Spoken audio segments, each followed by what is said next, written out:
Well, Andrew, Katie LeBlanc, Andrew Snead, here talking kids ministry. It's going to be an awesome time on Great Talking to be Church. here with you. Glad you're here. You've been on before. Yeah. And you're newer to the team, Katie, but we're glad to have you. Thank you. And I wanted to talk about this because we were meeting last week about this, and you were just sharing about some of the things that were happening in kids, specifically in the area of resourcing parents. And that's kind of a something that I think all kids ministries want to do, but something that I think we've really grown in. And I've heard feedback from many parents in kids ministry. I don't mean kids in kids ministry, but even just hearing this from people, you've both received feedback about this. But maybe if you want to just start talking, and I'll ask questions about what are some of the practical ways that we've done this? And I think philosophically, we all can understand why would we want to resource parents in kids ministry. Again, those who are listening are church leaders, they're pastors. They realize this is not about us being you train my kids in the ways of the Lord and I'll just, keep them alive. It's no, we want to do this together. And obviously we as children's pastors and as children's workers, we can help to come alongside of them, but it's coming alongside of them. They're going to be with their parents far more than they are kids ministry. So philosophically, I think we all probably are on the same page, but maybe is there a broader, strategic approach? And then we can dive into some of those practical things that have worked for us, maybe some things that have been a challenge, feedback we've received from parents, and I think it'll help a lot of churches. So yeah, really looking forward to jumping in with you. I would say just to start off with, it's so easy to get fixated on that statement. How do we resource parent, that we forget the driving force or the impetus behind it. Like you mentioned, unifying a family, but when we unify a family, it's important to think about the implications of a resource. And so for those listening in, whatever initiatives or ideas that you're creating, I think it's really important to take time to think about, okay, as a church, when we create a resource that only can live in our church sphere, meaning historically as a church, we've created our Sunday school curriculums, our elementary or weekend specials and so on have been so fixated on creating and cultivating a great atmosphere at the local church that when we don't create an arm that reaches out to a family in their home, we actually are isolating the parent from what's happening. Right. It almost reminds me of even thinking about this give and take where a parent now, when a kid comes home, the number one question they're gonna ask isn't, hey, I heard you guys talked about salvation today, or I heard you talked about fear. What does God say about it? Their number one question is what? Hey, what did you learn? And how many parents or how many kids are actually going to answer with true clarity and absolute effectiveness? Hey, this is it. This is the complete overview. This is exactly what we're learning. This is where I'm going. And that's not going to happen with a child. The importance of, I think, kids ministry is to build that bridge, to educate and empower a parent to be able to have effective conversation that disciples the child. And we do say that. We say the parent should be the number one discipler, but I would actually submit that the bulk of our resources, at least in the last 20 years, have been fixated on being something that only a specialist or someone at the church can actually maximize and utilize themselves because they've created it and they've been trained in it. And when we develop something so fixated on the local expression, we have so often taken away the parent's perspective. And so a lot of what we've done is really interrogated our process. We've looked at looked through the lens of a parent, for me, personally as a parent of a 5-year-old, but then in conversations with parents that are in our organization, at our churches, and as many diverse walks of life as possible, because what one group might need, another one doesn't. And the question we're asking is, can we create something that's liquid, where it can fit into any container of household that needs to be? And we know that the gospel can, but how we communicate it has to shift to do the same. And so in regards to what we've done here at River Valley now is bringing in different components and resources that do exactly that, is that arm that basically pulls the parent into the experience rather than expecting the child to inform them of what that experience was. Right. And so that's been our process. That's been the lens we've looked through. And it's been really a lot of fun. And Katie, I don't know if you want to just mention a couple of things that we're doing practically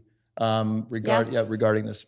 Yeah, I think even the first thing that you said, Andrew, about when kids usually come home from something, mom and dad, or in the car, they're asking them, okay, tell me what you learned. And it's usually just a blank stare, or it's, I don't know, I played games with my friends. Totally. Or, you know, it's just, it's not necessarily the full picture of what it is that they're doing, yes, at school, but also here at church.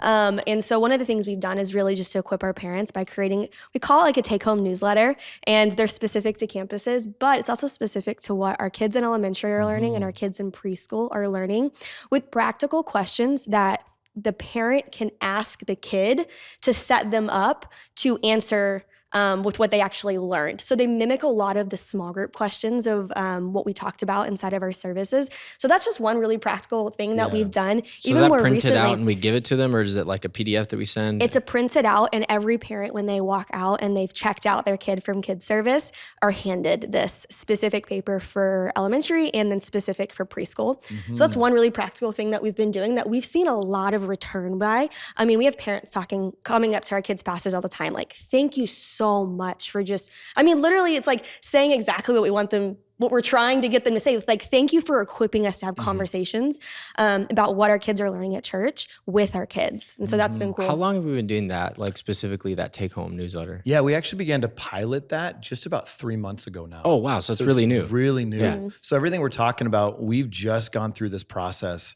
And I'm so grateful that we did. You know, I think it's changing not just the scope of ministry, but really changing our culture. And one thing that is really important, like I'd love for the listeners to know, is like, yeah, we just talked about it being something we print out and we hand to a parent. Well, that does inadvertently isolate those that maybe didn't show up that weekend. You know, what about the families that missed an opportunity, or what about that? And so we've been in talks right now about how can we, again, reach into our families' lives and provide them those adequate resources that keep them on the same page, right, with their child, but also empowers them to lead. Because to me, it's like the most disempowering thing for me as a parent is knowing less than my child, and I'm expected to lead them. Right. We think about like the different curriculum that we utilize in the programs our kids team is writing, particularly in the elementary sphere. And we're talking about baptism of the Holy Spirit. We're talking about even the fruit of the Spirit, but stories and diving into what really the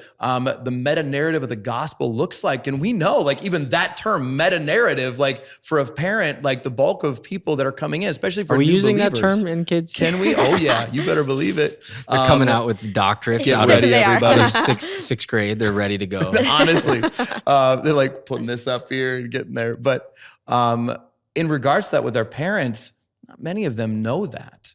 Not many of them know, like, how a lot of people still, as adults, they assume that David and Goliath, the hero is David, but that's not the case. Right. The hero is actually God. And so for our parents to learn that from a child, like, is cool, but how can we empower them with giving story and leading them? Well, I think what you're getting at, again, speaks to the biblical illiteracy of a lot of parents and feeling inadequate. I mean, a lot of the questions we get on the other podcasts we do, the River Valley podcast, from people in the church that are just asking questions like, I don't know about these things, and I finally feel comfortable. Someone came up to me and she said, I finally feel comfortable asking questions to somebody because I felt embarrassed. But if I can send it on my phone, I feel a little bit more comfortable to do that. I think the same is true in this instance, to where parents are reading through some of these things, just like math, right? They get their kids math and they go, I don't know how to do this.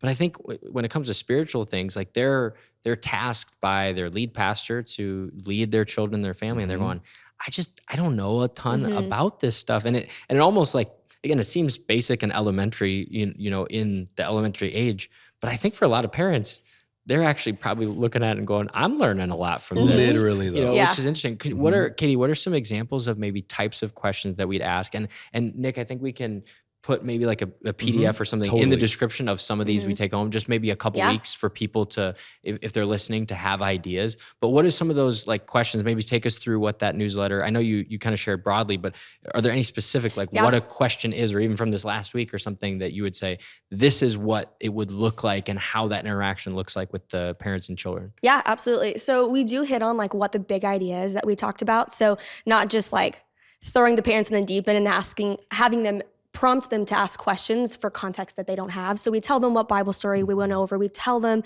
the memory verse that our kiddos are learning. But those questions, I'll go a little bit higher level. It's not necessarily like, we'd want to make sure that we're not asking just yes or no questions, because that doesn't really stir or start conversation, but asking questions that cause kids to sit and think about it a little bit. So it's not just, I'm even trying to think of an example. We recently got out of a series talking about different stories in the Bible that deal with animals. So like take Noah's Ark. It wasn't just like, what kind of animals did Noah bring into the ark? But in what ways does that show how we can trust God, like because of this story? And so it just kind of turned the kids inside and directs them to really think about how it applies to them and their life. And then probably one of my favorite questions that we've recently added, this has been a newer addition, but is turning the question back to the parents. And then it's putting the parents in a place to say, okay, so if today we learned about trust and you're asking your kid, how did you learn to trust God through this lesson? It's then asking the parent a question about what is a time that maybe you had to exercise or practice trust in God in your own life. We're finding, and Andrew has this statistic, it's crazy, but the number of parents or number of kids or teenagers that don't know their parents' testimony. And so we're really just setting up and opening the door for parents to share their own faith and their own walk with the Lord to their kids. And that's been a really cool addition that we've had. Yeah, I mean, I think about that in just a few good questions. And obviously I believe in asking questions. I have a podcast. But a few good questions can really lead you down this road. And I mean, for kids who, again, like you said, they've not heard their parents' story. They've not heard their parents talk about these things. I mean, the busyness of life, and then to come back and say, well, one of these questions is, well, Dad, what is your story of how you found Jesus? Yes, that's or it. when were you baptized? And then the dad goes, I've not been baptized, you know? Right. And it's like starts having these conversations. Yes. I mean, we see this, and I'm sure many churches listening would say, we see a lot of kids and youth students that they come to church first and then their parents come later. And so now they're kind of put in this position as parents that go, okay, I'm supposed to be the leader, but my kid knows more than me. Well, are there any stories? I mean, obviously you share about all these parents that have come up to you and said, hey, thank you over these last few months. Any stories that stick out or examples, or maybe even in your own life or just people on our team that have said, well, this was a cool example of a conversation that was brought up that maybe comes to mind? I know we're really new, so maybe it's like we're still in the good, positive thumbs up phase. We don't really have the testimonies yet, but anything that comes to mind? Man, I'd love to jump into that. I think on a personal note, as actually you just brought up this question, I was reminded of my brother when he was 6 years old. He looked at my granddad, who was he was a coal miner in West Virginia, became a math teacher in Florida, and was an alcoholic. And my dad had left the home when he was really young to protect himself. And there's just a lot that went on during that time. And years went by, and now my brother's 6 years old. My older brother, he comes in and he's sitting with my granddaddy, and he looks at him and says, Granddad, do you know Jesus? And my granddad talked about how it brought him back to when he was young. And when he heard, like, in this little West Virginia, like Blue Mountain, like church, the Old Rugged Cross, the hymn, the Old Rugged Cross, hearing these hymns that he remembers as a child that he hadn't thought of in years. And he gave his life to Jesus in that very moment. And I think that when we look at the idea of a question, we empower our kids, not just with knowledge, but with the ability, the biblical influence, the ability to know what types of questions they're asking, the eternal ramifications for all generations, is astronomical.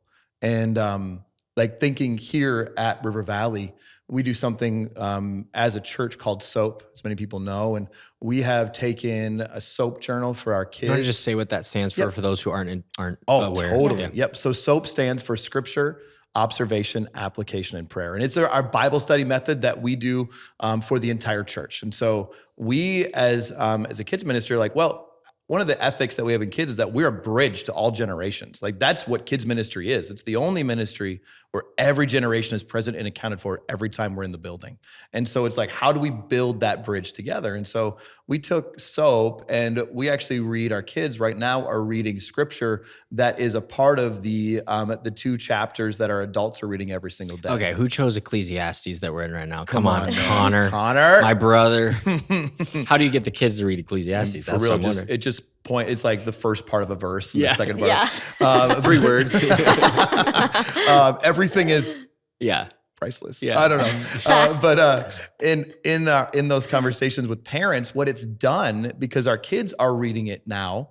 It aligns together. And it aligns, it lines up. our parents are being inspired and challenged because they're like, if my child is reading, because they go in and when they fill out their journal, they come back to kids and they get a stamp and they get rewarded in some way, shape, or form with prizes and opportunities for other things as well. And parents like, man, if my child's reading, I better be reading too, because I want to know what they're reading. And for many of our parents that actually, think about one particular parent at one of our campuses, they didn't start reading the chapters. They started reading and utilizing a soap journal, a kid's soap journal, and that's where their faith walk began. And it's interesting to see, like we talk about that, the faith of a child, but for so many, when they first give their life to Jesus, it's not like they're ready for meat.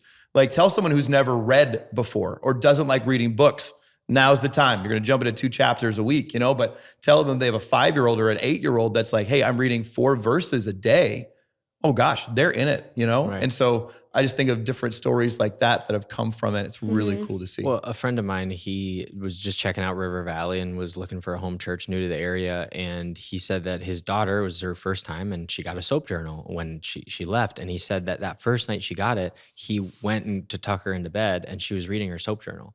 And he's like, this has got to be my home church, because if they put this in her hand and already she is reading this journal, like, he immediately is like, this is where we're going to make our church our home. And I think about that, a lot of people attend church, especially now. You see millennials that are getting older, having kids that are growing up, and now they're at that age where they're, starting to be adolescents, teenagers, and they want their kids to have a foundation of faith, and they see what's going on around them and all the chaos that the world is. And even if they don't have faith on their own, walk with God is a little shaky, they want their kids to have it. A lot of people show up and they're willing, okay, you take the wheel on that. Yeah. But I just see so many people that are coming who have no background, who have no foundation of this. And so again, just story after story that I can think of people saying, yeah, my kid started serving and my kid wanted to go on a global team. And, they heard about a missionary, and my kid comes and tells me they're called to be a missionary, and they're 7. And now what do I do with that? Yes. And I've never been out of, the 5-state area. And now my kid wants to go on a mission trip. And so there's all these things that are happening. Katie, you're newer to the team here, and you've been a part of some great churches and have experienced things. There's probably some things that you've brought from other churches and ideas that you brought here to River Valley, but then there's other things that when you showed up and you said, hey, those are things that I didn't know much about. Maybe talk about, as you're new onto the team, what are things that you feel like, hey, these are things that we've started new and implementing since I've been here. And then maybe other things that you thought, hey, as an outsider talking to people that are not a part of River Valley, these are some really cool things as someone who is in kids ministry that I thought were really cool that maybe other people could implement as well. Yeah, absolutely. I'll start with the thing that I think was newer to me, that I just love that River Valley, and specifically River Valley Kids, does. But this really is a house-wide thing, and it really is just everything around Kingdom Builders. I'm genuinely so blown away that our kids know that the money that they're raising, the things that they're doing, the lemonade stands they're having, like the chores that they're doing around their house or for their neighbors that they're getting money for, they know what their money is going towards. They truly have a deep understanding. And I mean it sometimes, it's challenging and sharpening even for me. They're understanding that their efforts are really going to advance the gospel worldwide. They're so globally aware. And to me, that's amazing. I think oftentimes, especially in church and in next gen spheres, figuring out how can we get our kids to tithe and how do we teach them about offering. But what I've loved is that it hasn't even been about necessarily let's just do an act because it's a command, but really reaching into the heart of what that is and creating inside of our kids just this gospel-centric understanding of what giving is and what kingdom building is. And so that's been one of my favorite things that I've literally, even in conversations with other kids pastors and friends I have at other churches, I'm like, we've been trying to figure this out for years, and I'm here and I'm like, it works. And it doesn't just work, but it is, it's growing and thriving. And so I would say that definitely. And then another thing that I don't know if I would necessarily say that this is something new we're implementing, but maybe something that is a part of this same conversation. When it comes to our kids pastors, what we're setting them up and empowering them to lead and pastor, I've noticed a shift that I hadn't seen prior to being here. And I've noticed us talking about it even more so, of really the weight that falls on the kids pastor to not just pastor the kid, but pastor the whole family. Because where are those parents going when they have questions even about what their kid is learning, and maybe they don't necessarily know? Oftentimes they're going to the kids pastor. And so it's putting the kids pastor in a place to really lead this family as well. And so I would say that definitely is something that, again, it is a little bit newer, because these conversations about really empowering and equipping our parents has really been on the forefront of a lot of our agendas and a lot of our priorities right now. So it means that we are having to look at how we're equipping our kids pastors and our team to really lead the way in that, because we can come up with great ideas and we can create the curriculum and we can we can have the conversation, but our kids pastors are the ones that are really there day in and day out with our kids and with our families. Yeah, and I think we see this pendulum shift over history, and you see it over time consistently changing as technology grows. People move towards that technology, and then they see the values and as well as the downsides to those things. And I think in our culture specifically, we see that everything has been pieced out. It's like, oh, well, I go there for this, and I send my kids to church here, and they go to this school, but then they have this swim team over here, and then he's got practice for that, and then we have their piano coach, and then we have their confidence coach, and their whatever it is, and all these things. Confidence coach. Yeah, right. I thought you were the confidence coach. You are the confidence coach. And so with that though, I think people are realizing, okay, that all those things can happen, and we can pay for all those things. But maybe it is better that we are involved in some of those things. I think teachers would say, I wish the parents would be more involved so that I wouldn't have to just pull them into this.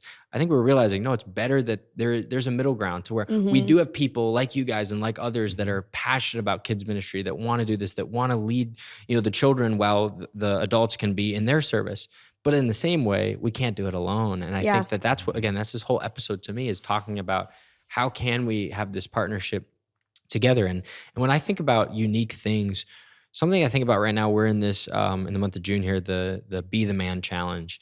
And it's this challenge for all the men in our church to be like physically active, to be strong emotionally, to be leading our families. And we created these group chats. And what's interesting to me, already right away at like the beginning of this, and by the time this comes out, we might be in the middle of the month, but I see men that have never interacted together that are starting to interact. And I was texting with Pastor Kirk and Connor, my brother, yesterday, and saying, it's interesting. I think we might have found a unique example of what connectivity could look like for the men in our church. And again, maybe there's people listening that have this and they've already figured it out.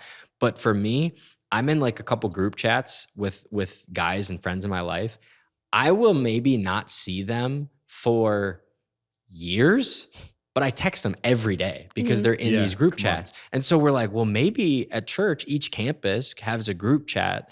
And again, I don't know if these are going to stay after the challenge or not, but it kind of like reminds me of what you were saying, Katie. Like there's little things that we realize maybe that actually is the linchpin, for lack of a better term, in engagement in our ministry. There it is. The parent relationship, that handout. I'm not saying that handout is the only thing that changes everything, but in some ways it creates an interaction with the volunteer to hand something to them. They pick it up, they read about what happened, they experience it together, they have a conversation which solidifies that with their kids. It grows their relationship, it challenges them in their own life. Again, all that from just a little handout. Now, of course, you could grab the handout, they could throw it away on their way out, and it doesn't do any of those things. But I do think there are points in our life and in our ministry to where the gospel is if you want any hack on discipleship, it's the gospel, right? It's the Bible. But I do think there are things that get in the way of that. And whether that be a group chat in men's ministry, or whether that be a handout in kids ministry, or whether it be a table style format in women's ministry, again, whatever it is, everyone has different things in their culture. But I do think those are things that we start thinking about. That's what got me excited about this episode. Because I'm thinking, that is interesting. If we can engage parents and actually engage them. Like you said at the beginning, it's not about just engaging them to engage them and check the box that we did it. It's about actually seeing kids' lives change and then ultimately seeing parents' life change. As you've done this over these last few months, what are things that even you're thinking about that are work in progress, that are ways to expand this moving forward, feeling like, okay, we've proven this concept that it's great, we've received great feedback, but we all know great ideas can go up and then they can come right back down, and it's really fast. What are ways that you feel you want to solidify that? Is there things that you're thinking about growing, implementing, or changing over time over these next few months? I mean, you know me. I'm always looking at changing and implementing something new, and Katie coming in, being fresh wind to that. It's incredible. And I think we both can kind of riff off of that. One of the big things for us is we want to be able to answer a parent's question before they ask it. And so you actually mentioned that those who are parents who have kids who feel called, we actually just finished a milestone course for called. And so we actually implementing What's a milestone course? So milestone courses are different milestones we would consider in a child's life. And that's the goal with the families. We want to bring, instead of informing a parent on different key points in a child's life, oh, Johnny just gave his life to Jesus today. That's amazing. We'll let you know when he gets baptized in the Holy Spirit. Like, that's not how it works. The milestone courses that we provide opportunities for our parents to come in to learn what it is for a child to know Jesus. For example, a salvation milestone course. And then ultimately, what's the parent's responsibility? What are the next steps for the parent to accurately and effectively disciple their child into the next step, which would be water baptism. And we have a milestone course for water baptism. So what does a milestone class look like? Is it in person or is it online? Like what? Both, actually. So on Disciple U, we actually have our milestone course videos that Which is on our app. through. Yeah. Yep, on the app and website. And what we do for those who are at our church is we provide opportunities for them to register for a class. And we just walk them through a class, parents sitting down with the kids pastor, talking about like that particular milestone and giving them tangible tools to take a hold of and utilize effectively. Are there kids in there with them, or is it's just the parents? Kids are in there with them. Okay. Absolutely. So there's kids-centered programming or like information that's given as well. So there's interaction that takes place. It's helpful for both the kids and the parents. And there's some that are already set in the calendar, i.e. our baptism milestone course, right? Anytime we do baptisms, we have baptism milestone course or class registrations.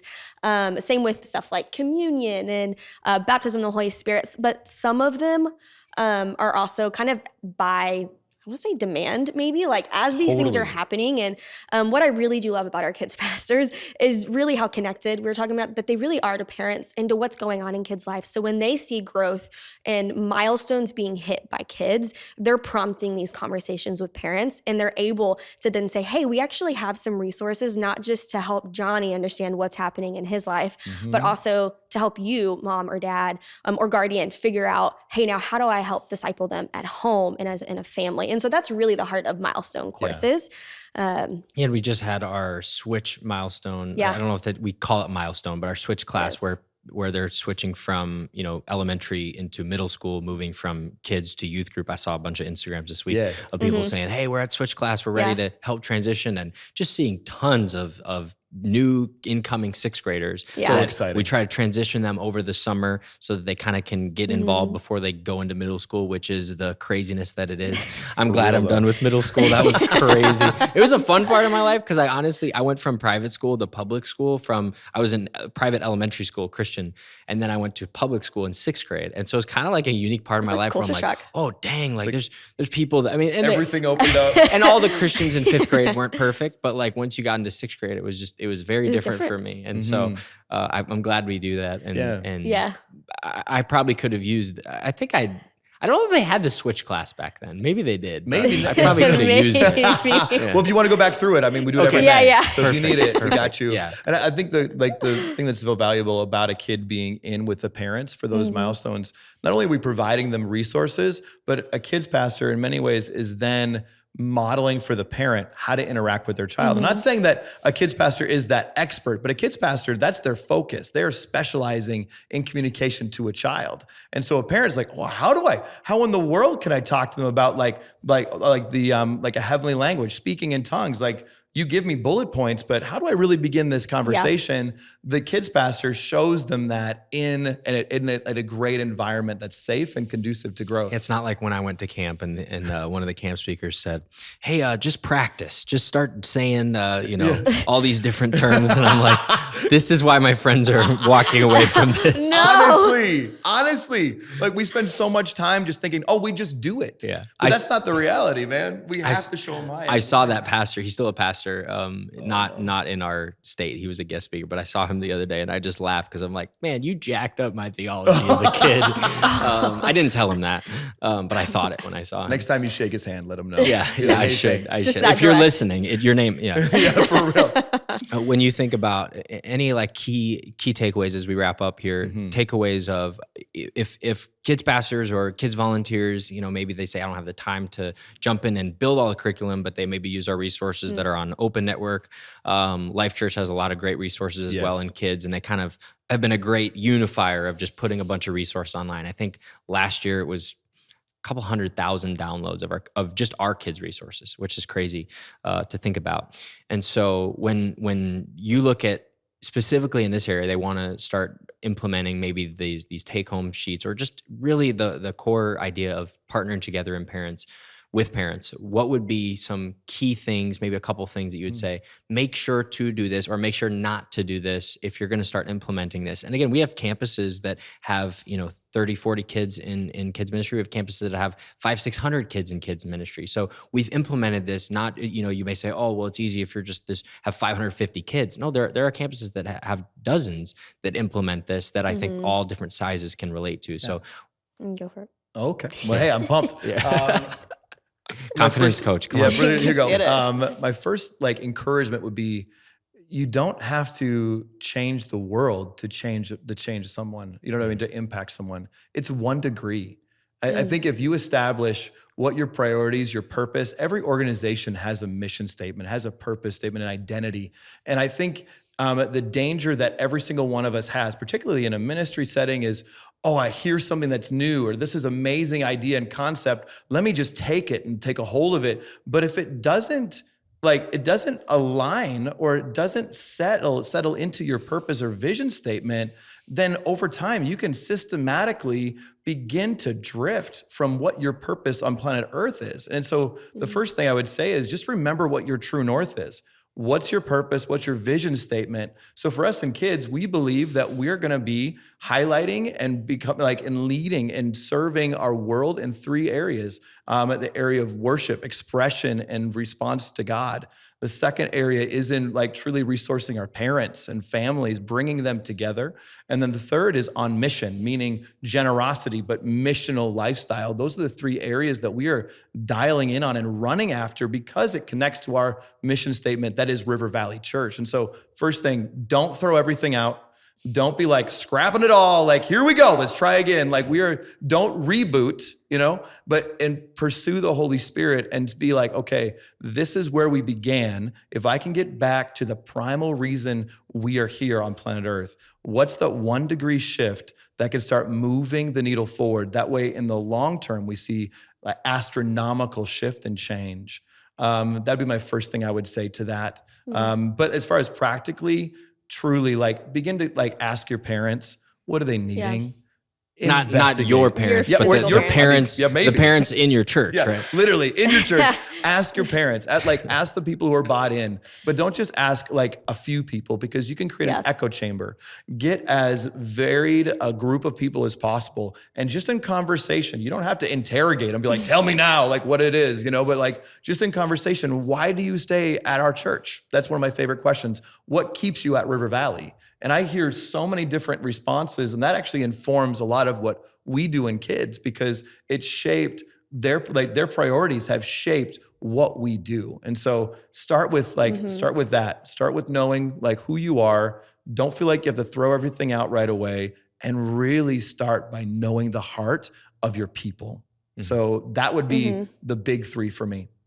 Yeah, I would jump off of your practical step of just talking to parents. I would even say real specifically, don't just ask them what it is that they want, because I think it's helpful to inform what maybe is going to attract them initially, right? You're going to be initially attracted by the things that they want, and we're providing that.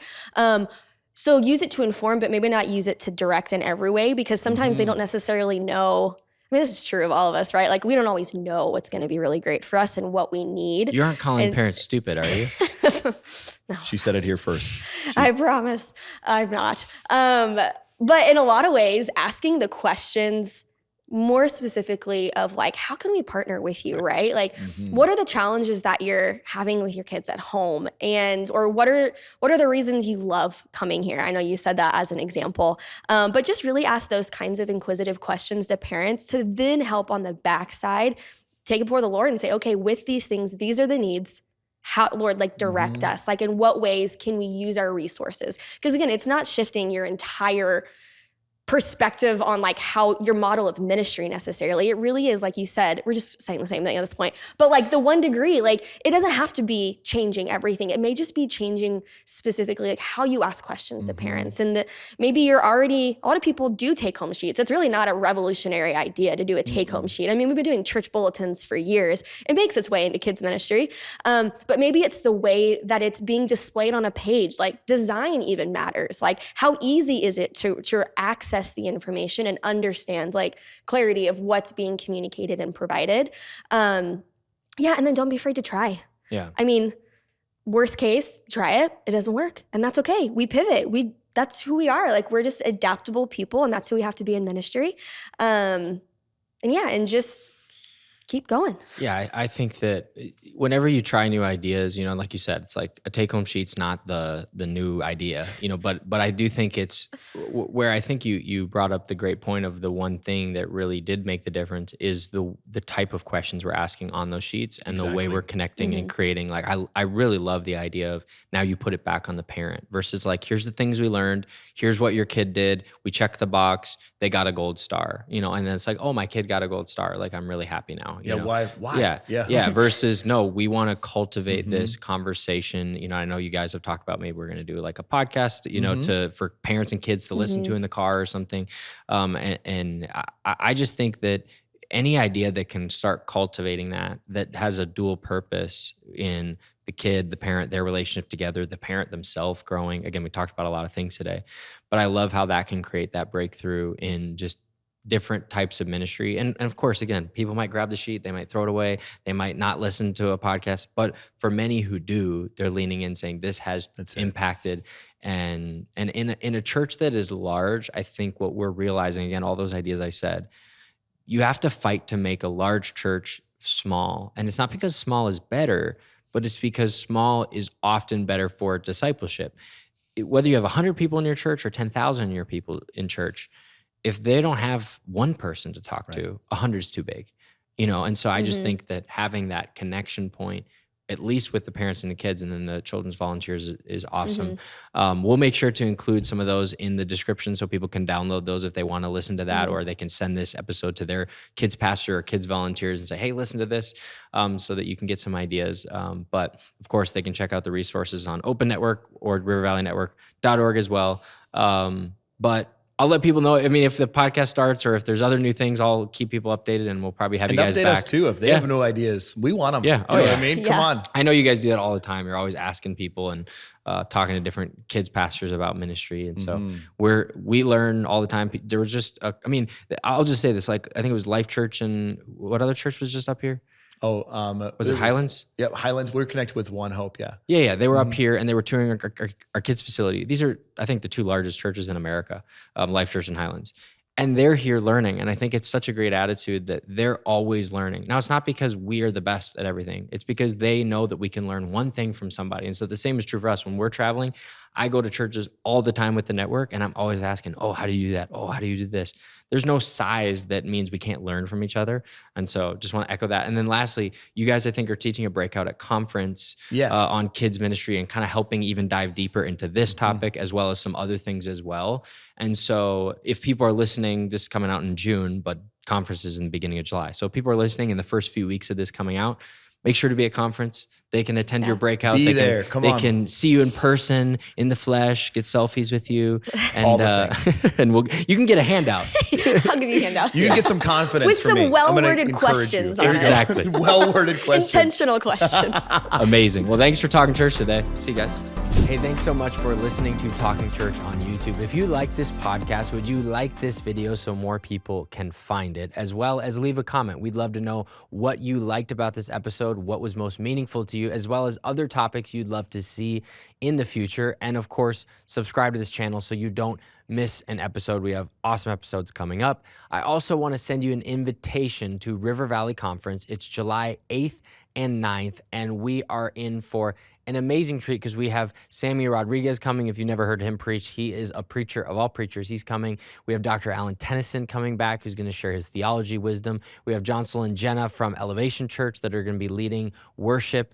And we're just so excited for all that's going to happen. Of course, Pastor Rob will be there. I'll be there. We'll have amazing breakout guests as well. So if you have not signed up, sign up for River Valley Conference. And we hope to see you here in July. And we hope to see you next week on next week's Talking Church episode.